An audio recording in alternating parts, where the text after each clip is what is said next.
Welcome to Money Talks. I'm Kathy Yang, your intel on the Philippine markets and the economy. It is August 1st, 9:30 a.m. Philippine Standard Time. The tariffs affecting goods from U.S. trading partners was supposed to take effect in a few hours. But just 2 hours ago, U.S. President Donald Trump has signed an executive order moving the effectivity of tariffs to August 7th to give the Customs and Border Protection sufficient time to make the necessary changes to collect the new duties.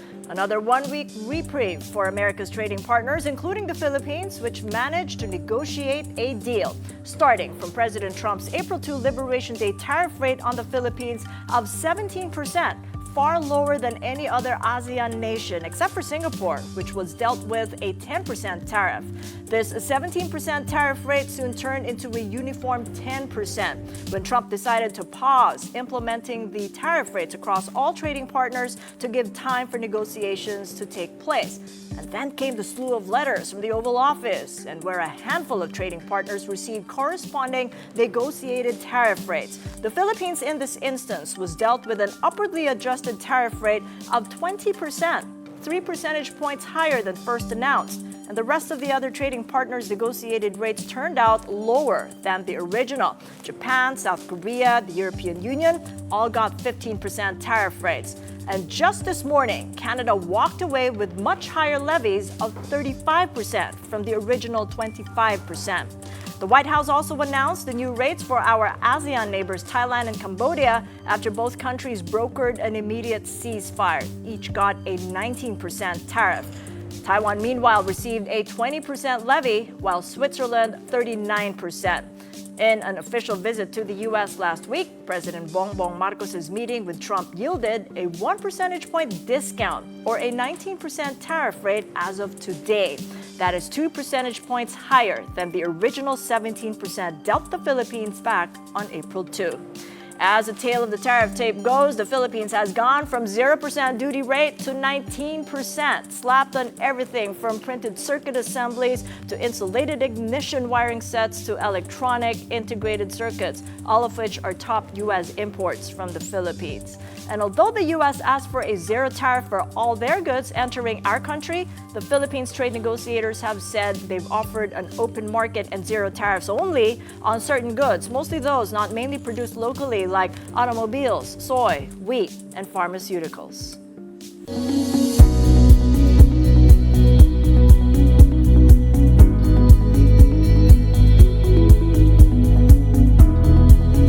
And we're now joined by one of the country's trade negotiators, Trade and Industry Secretary Cristina Roque. Good to hear from you again, Sec Chris. Welcome to the program. Yes, hi, Kathy. Good morning.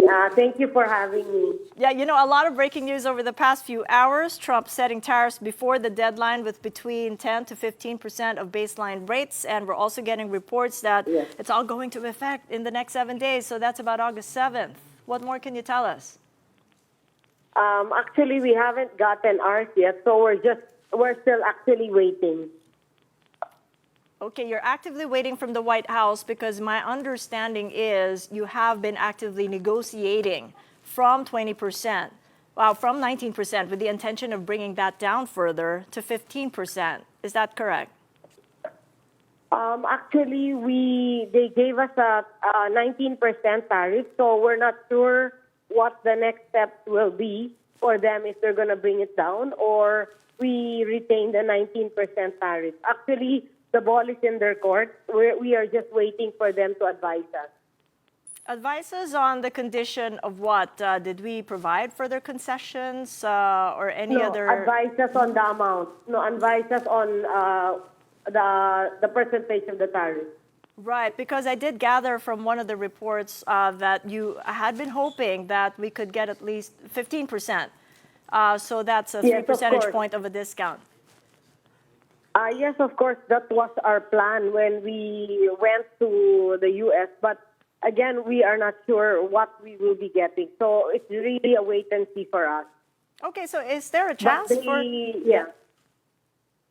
I'm not sure because they mentioned to us the 19%. So for now, that's what we know that we're getting, the 19% tariff. Do you think there might be a chance for further reductions on the 11th hour? Where now that we've got 7 days, what is the negotiating team here in the Philippines planning to do now that we've got 7 days of a reprieve still? Of course, we've already expressed to them exactly what we want. Because but then again, the decision will be there. Tell us exactly what we want, for the record, Secretary, because it's a trip that you made with the President himself in the past week, just before the State of the Nation address. Could you give us a recap of what we did want and what we told the U.S. about what we wanted and what's good for our country? No, of course, we wanted below the 17% tariff. But we also actually expressed to them which products were covered or which industries were covered by this tariff, right? But then we still have to wait for what the U.S. will actually give us. Yeah, so everything is dependent on them.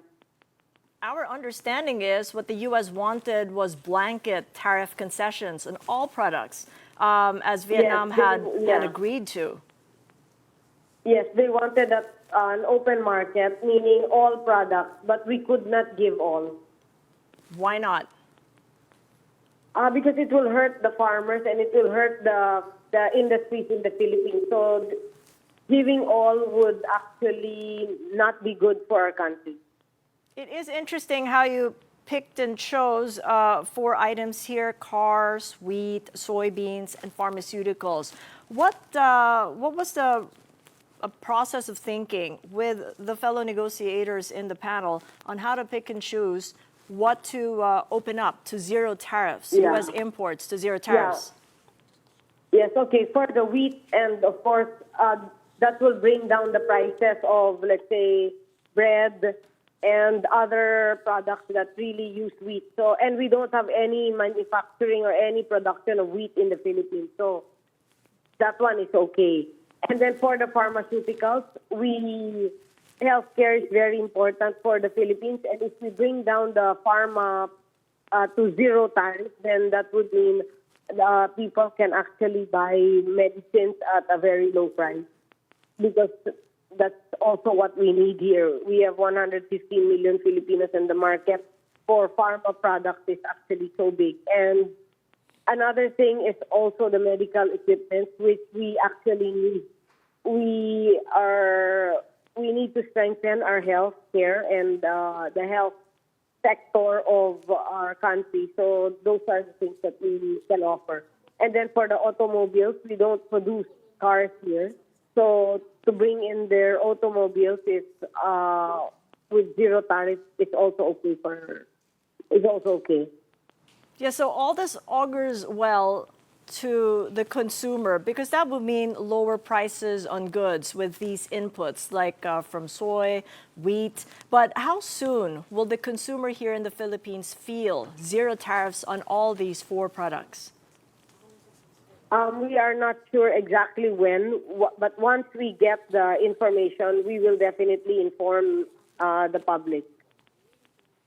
So ahead of Trump's deadline later, well, it's not later tonight anymore. It's going to be in 7 days. What is the DTI and the whole Philippine government going to do to plan for contingency for those that will be affected? And that includes our biggest export industry, which is electronics, as well as agriculture. Yes, actually the DTI is really prepared for this. No? We've actually been doing this already for years. So we also have to understand that the U.S. is not the only market. The world is the market. So there's so many other countries that we can sell to. And our the local market is also very big. They also must explore the local market. So with them being exporters, let's say, the quality is very good. So it's easy for them to export to other countries. The DTI has 29 offices all over the world and 21 trade attachés. So we can definitely do B2B. We can also arrange company meetings abroad. to find other avenues for these exporters that may be affected by the U.S. Tariff. But actually, if you really look, everybody's with tariff. So that actually evens out also the playing field there. So, but for me, I encourage the exporters to find other avenues or other markets other than the U.S. So they can still continue with the U.S. market, but it's really best for them to find also other markets so that they just don't rely on one single source. As Trade Secretary, what would you recommend then for exporters listening to us? Do they pick and choose from those we have free trade agreements with or will have? What kind of maybe checkbox list should they be guided with? Okay, the best thing for them is to go to the DTI, and we can really present to them what are the opportunities that the government can do for them. And then from there, we can move forward. It's easy for us to arrange different meetings abroad or worldwide using the DTI offices and the trade attachés. We've done this before. We do this for extra large corporations.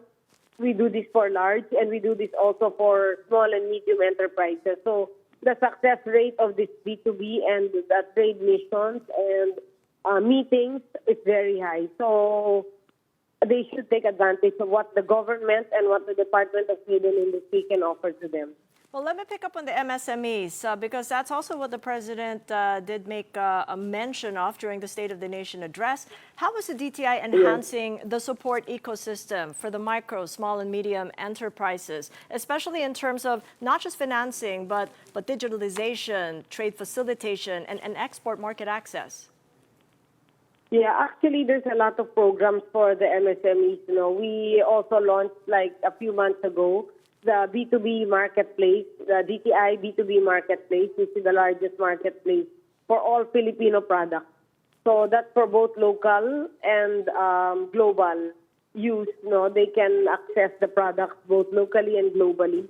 And it's really a wholesale market. So they can buy there. If they're looking for products, they can go to the DTI B2B marketplace. That's one. And number two, we have the trade shows, which we are aggressively doing, and our sales have really grown leaps and bounds. Aside from that, again, the DTI offices all over the world, we constantly set meetings for both extra large, and small and medium enterprises to meet with different businesses in the different countries worldwide. So there's really a lot that the Department of Trade can offer to them. They just have to take advantage of this. They can go to us. They can call at 1-384 or report to sec@dti.gov.ph, and definitely we will assist them. We've been doing this aggressively and regularly. Right. Essentially, what we want is to preserve jobs or even create new ones with the reforms that you're instituting now at the Trade Department. There's a renewed stress on job creation, inclusive growth. So what fresh programs do you have DTI is rolling out to ensure that there are more jobs and livelihoods, particularly for the low-income households? Yeah, okay. Aside from what we have now, which is actually a lot already, we just launched the Women Enterprise Fund, because our president wants to encourage double-income families already, meaning the women-led or women-owned or the women that may want to get into business. We have funds for them. So they can go to sbcorp.gov.ph to check or to apply for a loan for this. And we encourage also for the women to really get into business, so that a double income is really something that we want every household to have, because then they can avail of better education, better quality of life. They'll be able to, level up the family. And the other members don't have to go abroad now to find a job, because then they have at least extra income here. Okay, just as a final point, Secretary, we do have that 7-day reprieve, August 7th. What does the Philippine negotiating plan to do in the intervening days? Of course, we are still coordinating with the U.S. And of course, there's still other information that they may want or they're getting from us. But for now, we are just on wait, and we are just really waiting for what the U.S. will inform us. Were you told beforehand that the executive order would be announced by President Trump? That one I'm not sure. All right, then we'll leave it there. But thank you so much, Secretary Cristina Thank you, Roque, Kathy. for taking the Thank you. time to speak with us of the Department of Trade and Industry.